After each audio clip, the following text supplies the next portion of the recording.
Comment చేస్తారు sir, అంటే ఎమ్మెల్యేకి ఇచ్చే టైం నాకు సరిపోదు, సీఎంకి ఇచ్చే సమయం నాకు కావాలి, ప్రతిపక్ష హోదా ఇస్తేనే నేను అసెంబ్లీకి వస్తాను. దాన్ని ఏమంటారు? నువ్వు నన్ను అడుగుతున్నావు ఏమంటావు దాన్ని? మీకు అక్కడే చెప్పాలా మీకు ధైర్యం ఉంటే. ఏమయ్యా నీకు ఎమ్మెల్యేగా ఓటేశారు, ఎంపీగా ఓటేస్తే ఎంపీగా ఉంటాడు తప్ప ప్రతిపక్ష స్థానానికి వేయకపోతే నాకు ప్రతిపక్ష స్థానం ఇవ్వాలి, పీఎంతో సమానంగా ఇవ్వాలంటే ఎందుకు ఇస్తారండి? ఎందుకు ఇవ్వాలంటున్నా? ఎవరిస్తారు? బ్యూటీ ఆఫ్ డెమోక్రసీ అర్థం చేసుకోకపోతే, ప్రజాస్వామ్య విలువలు అర్థం కాని వాళ్ళకి ఈ మరిగిన ఉంటారు. వితండవాదాలు చేస్తే ఎవరు సమాధానం చెప్పలేము.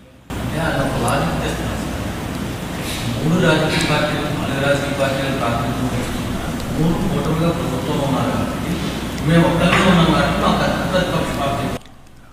నీ భావన ఆయన భావన కాదు కావాల్సింది, ప్రజల భావన, ప్రజాస్వామ్య విలువలు, ప్రజల భావన. నేను ఎగతాళి చేయడం లేదు. Will respect people. మీరు పేపర్లో రాసినా వాస్తవం ఉంటే నేను వింటాను, ఇష్ట ప్రకారం రాస్తే నేను వినకపోవచ్చు, చదవకపోవచ్చు. అదే సమయంలో నేను నీ మీద బురద జల్లేస్తాను, గుడ్డగాల్చి ముఖానేస్తా, కడుక్కొని వెవ్విరిడేట్టు కుదరదు. I have to say very emphatically, damage చేస్తాను, ఇదే మరి చేస్తాను అంటే కుదరదు. That is where I'm saying. మీ డెమోక్రసీలో ఎందుకంటే నేను ముఖ్యమంత్రి స్థానంలో కూర్చుంటాను, నాకు ఓట్లు వేసారంటే ఎట్ అవుతుందండి? Be clear. ఒక ప్రైమ్ మినిస్టర్ని, ఒక ప్రెసిడెంట్ని, లేకుంటే ఒక చీఫ్ మినిస్టర్ని ఎన్నుకునేది ఆ రాజకీయ పార్టీకి ఓట్లు వేసినప్పుడు వస్తారు. 1/10 ఓట్లుంటే ప్రతిపక్ష స్థానం ఇస్తారు. మెంబర్స్ని పెట్టుకొని ప్రపోర్షనేట్గా టైం ఇస్తారు. అది ఇప్పుడు ఎస్టాబ్లిష్ చేయలే. మనతోనే రాజకీయాలు రాలా, మనతోనే కొత్త ఇది రాలా, ఎప్పటి నుంచో ఉంటే సాంప్రదాయాలు ఇవన్నీ. ఢిల్లీ పార్లమెంట్లో సేమ్ థింగ్ ఫాలో అవుతున్నారు, మన అసెంబ్లీలో సేమ్ థింగ్ ఫాలో అవుతున్నాం. కడాన మీరు పేపర్లు, ఇప్పుడు అన్ని పేపర్లు వస్తారు అక్కడికి, టీవీలు.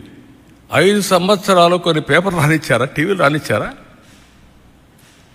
మీరు విలువల గురించి మాట్లాడడం ఏంటి? Will maintain that values, but exploitation అంటే మాత్రం కుదరదు. నేను I'm very firm on that. I'm very clear. మీకు అందరూ కూడా గుర్తుపెట్టుకోవాల్సింది, మనమందరం విలువలు పాటిస్తూ వేరే వాళ్ళకు విలువలు చెప్తే ప్రజలు అప్రిషియేటర్. మనకు విలువలు లేకుండా వేరే వాళ్ళకి విలువలు చెప్తున్న విలువల కోసం డిమాండ్ చేయడం కూడా తప్పే. అదే జరుగుతుంది ఇప్పుడు ఈ రాష్ట్రాల్లో. నేను అందుకే ఆ మాట చెప్పాక వాళ్ళు పడుతున్నారు కాబట్టి నాకు ఎందుకని నేను చెప్పలా.